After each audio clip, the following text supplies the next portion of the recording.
This video is brought to you by patreon.com/worsttake. Get access to exclusive live streams and Discord servers, on-screen shoutouts, and early access to some videos when you join now. Help make sure that we can continue to make content like this by supporting the Patreon. Links are in the description down below.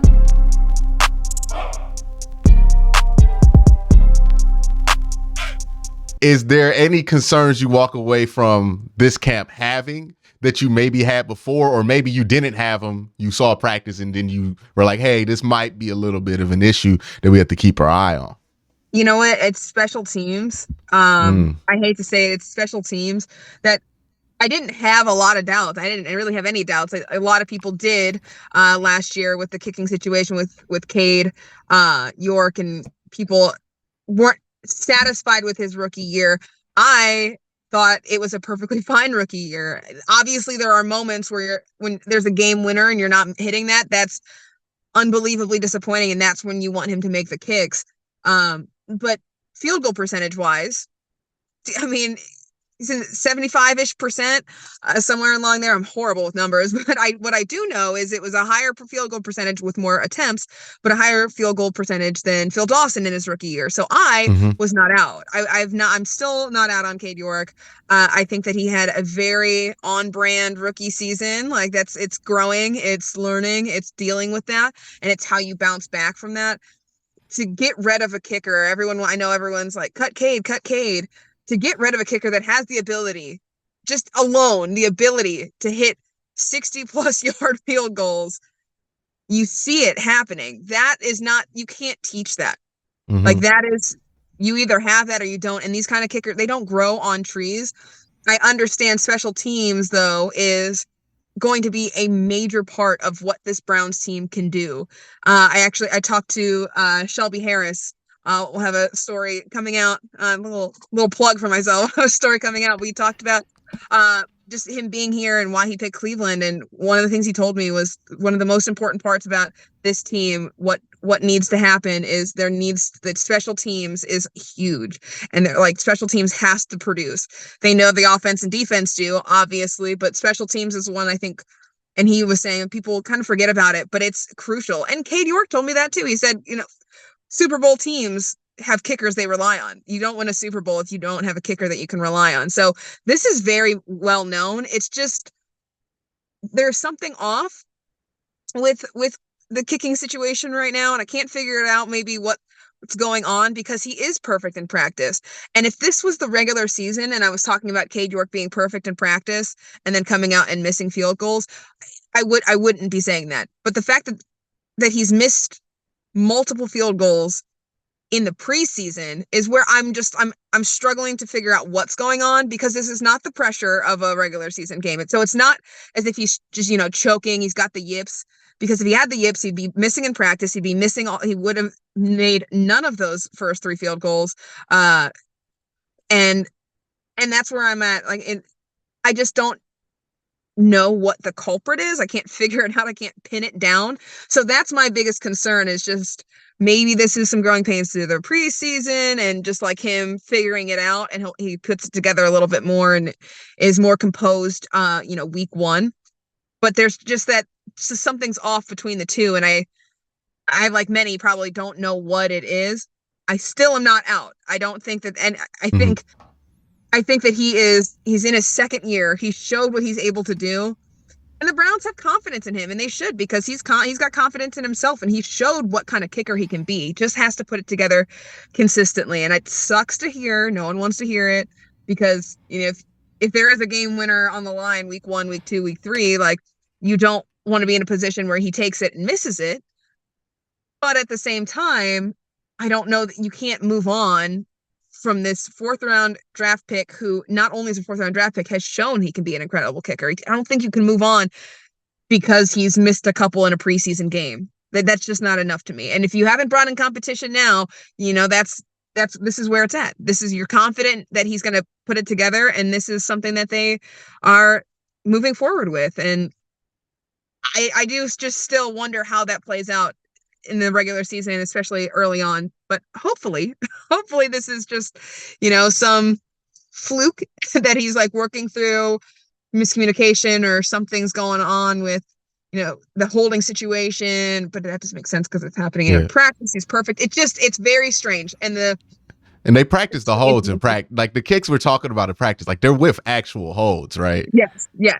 Yeah, Because no, I know and he's some making people are all under of the them. impression that like the reason he's perfect in practice because he's kicking off a tee, but that's No, I mean he's kicking off a tee too, and he's making those, but he's making them in practice yeah. with Corey Bajorquez as his holder. There has some. I mean, I think maybe a couple that he's missed. I think he missed one or two in practice. But yeah, Do you think that the fan environment around him can be something that might limit his time around him? Because the one thing about kicker is if you miss a couple of kicks, it becomes a situation to where you start to get booed at home. And I don't know what it feels like to be a kicker, but I could imagine the second you walk out there, like you already know nobody wants to see you if you're kicking a field goal because like you're kind of the consolation prize, right? But if it's like nobody really wants to see you and it's at home, then I feel like that can add to the pressure and add to him. Maybe I don't know if it's pressure or if it's just him trying to be perfect and not and overthinking things, right? And he's like, well, I want to make sure that I account for the win total. And maybe somebody told him too many tips and tricks about kicking in the NFL because he's just doing too much and he's forgetting just to strike a good ball at the end of the day. And I feel like that could be something that's like, all right, like at some point we're just going to have to, it's not going to work for him here because we've seen him miss too many times for the environment to be anything that's going to incubate anything positive for him. Yeah, I see that. He says that, all the time that like he loves the fans, but he's not listening to them. He's not playing for them. He sat down and talked and he said he's playing for an audience of one himself. That's what he's trying to do. So, but I mean, you can say that all day. There is a big part of him that has to turn that off. And I think it's a stark contrast from his debut because his week one, he goes out and just nails a game-winning field goal against a team that you wanted them to win because Baker Mayfield was playing quarterback, and in so week one, we hadn't won in week one in years, right? 18 years. 18 years they hadn't won a season opener, and so they break that record, that streak, and they get the win, big win, and not only was CADE YORK involved in the game winner, the next day, pretty sure it was the next day, maybe 2 days after, they had Taste of the Browns event at the stadium, and CADE YORK was one of the players that were there to meet and mingle in this event. And he walked through the crowd, and everyone went crazy. He was a king in that place.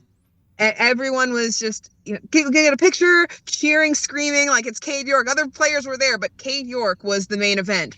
And I think to start your career off like that, as much as he might not want to play into like what the fans are thinking, that had to be just a really big moment and have to feel really good. So to have it on the other end of things, when you miss a field goal and you are getting booed, or you're getting the online vitriol from fans who are mad at you for missing and they've lost confidence, that's got to be really hard to navigate. So maybe that is something that he's got to work through. And I can't tell fans what to do, but I think there's a difference between wanting what's best for your team and not giving a guy a chance. And I hope that fans, give him a chance. I mean, if he strolls out week 1, 2 and is missing field goals in the regular season that cost you points in a real game that matters, well, yeah, I'm not going to say anything like feel how you feel because that's fair.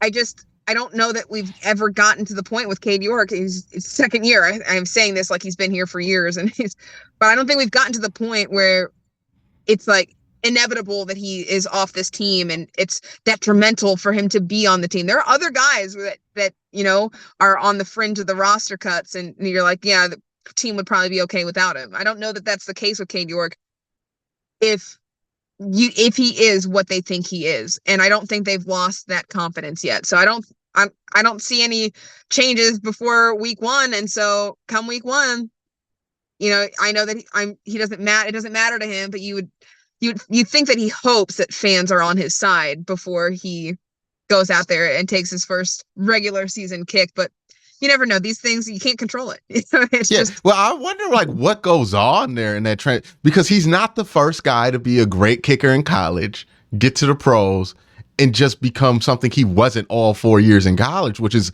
horribly inconsistent, right? Like, because you see this with Roberto Aguayo.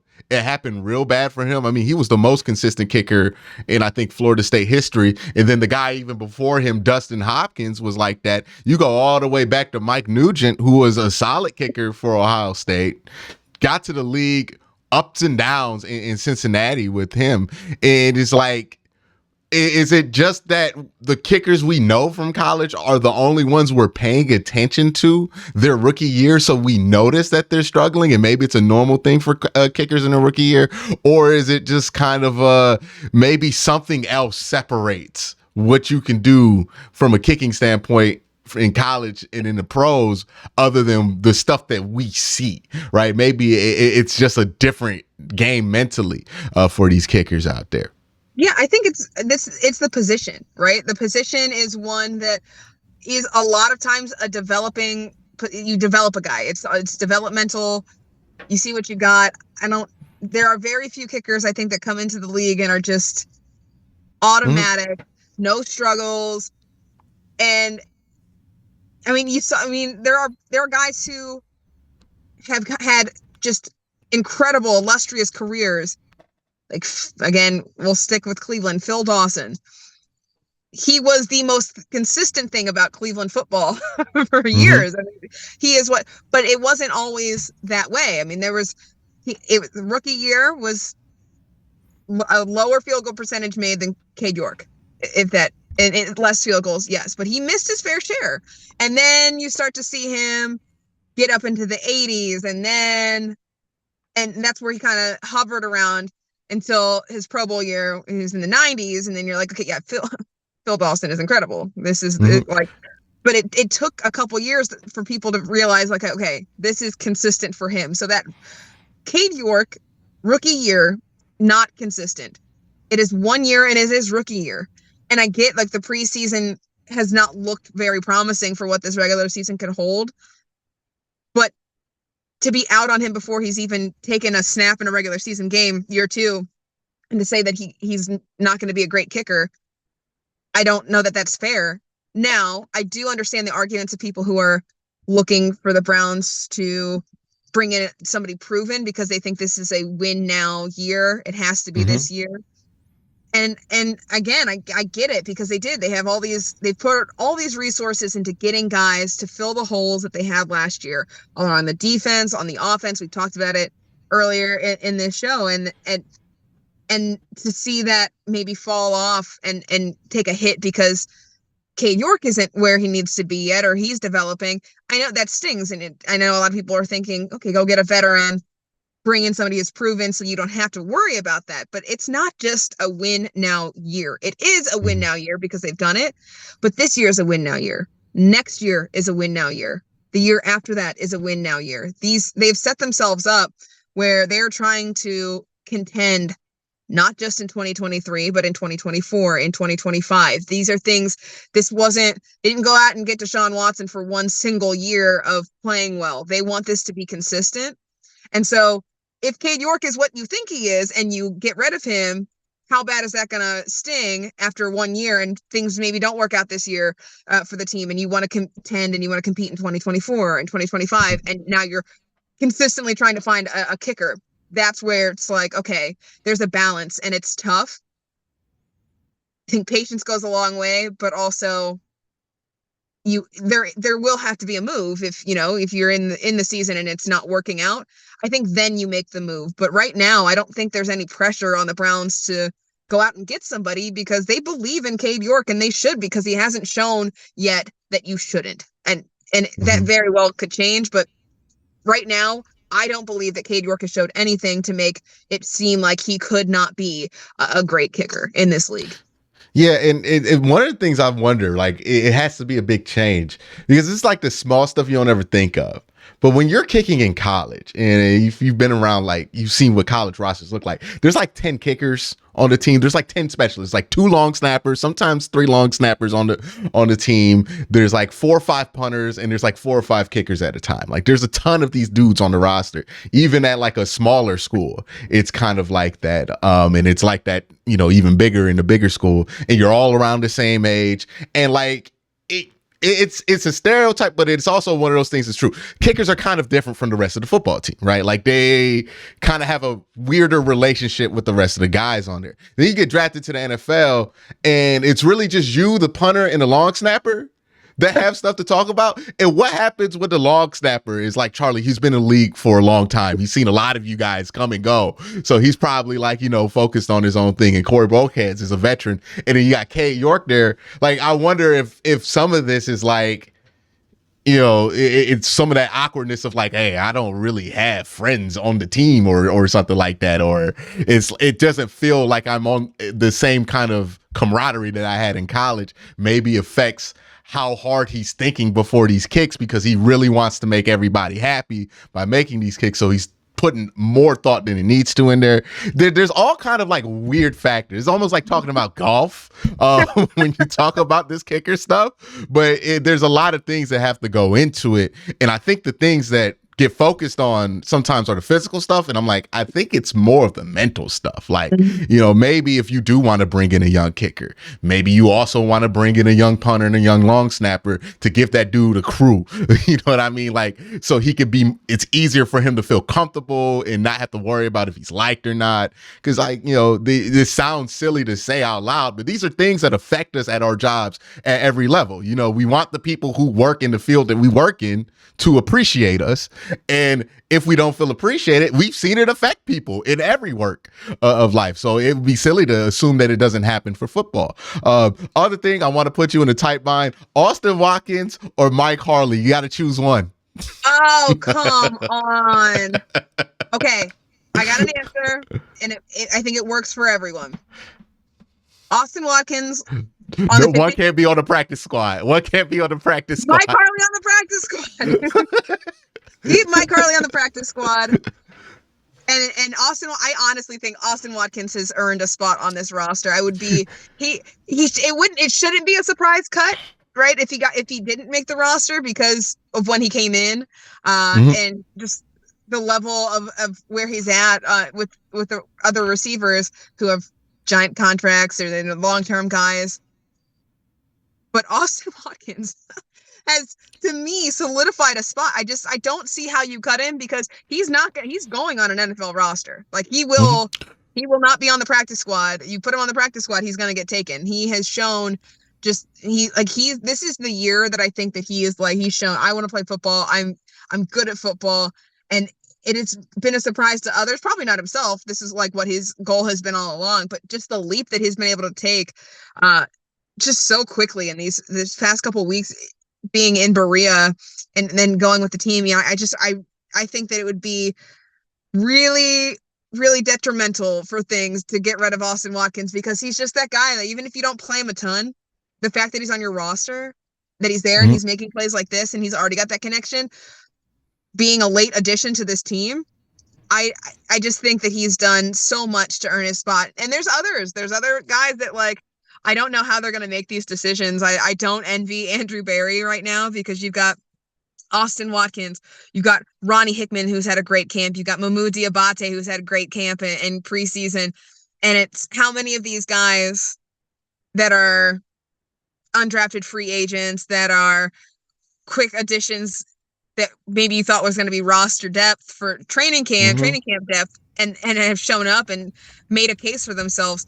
There's a lot of guys like that on this roster. So I will give it to Austin Watkins. Mike Harley will be on the practice squad, mark my words. But if he makes a team, I wouldn't be mad at it. I want the best for him. And I think sometimes we fall into the trap of like, oh, well, he's undrafted, how good can he be? And I've even fallen into that trap before. But it's like, you have to remember that we kind of write the book about these dudes if they're not like first 3-round draft picks when they're like 22. And we're like, yeah, this is who they are. This is who they were coming out. but some guys develop when they're 24. Some guys develop when they're 25. Like some guys just have something go right in their life at that point. And also think about how insane it is, how insanely good we're expecting these people to be at their job at such a young age, when like I wasn't good at my job when I was 23. I was terrible at my job. Like I just now feel like I finally be able to figure out how to do my job efficiently. It is like, it probably feels like that for guys who've been, in the league playing football. Like, yeah, it's playing football all your life, but this is different. This is a profession. And it's like maybe something just clicked for him where he figured out what he needs to do in the off season. He has the right people around him. Those kind of things can help tremendously. And now he's putting it together. So it's going to be exciting to see what happens with him. But Cam, thank you for coming on. Thank you for talking about camp. Appreciate you. Make sure you check out Cam's articles with News 5. She also has these interviews that drop. They're very insightful. Who was your latest one on? The last one that dropped? Yeah. Ooh. Might have been the CADE YORK one. Might have been the CADE YORK one. And training camp has been such a blur. We've had Dorian Thompson-Robinson was a good one. I really enjoyed that one. CADE YORK, that was a really good story. So if you want to see him as a person, that's a good one to check out. And like I said, Shelby Harris, that one's coming up. And I think people are going to like him a lot. He's just like a really wholesome family guy. And he is excited to be in Cleveland. This is almost like a no-brainer for him, he said, to come here. So love that. And that's going to be fun to dive into that and show you guys who Shelby Harris is. Might have to change your Twitter name to Cam Scoops. But appreciate you coming on here. Y'all have a great day. Have an even better night.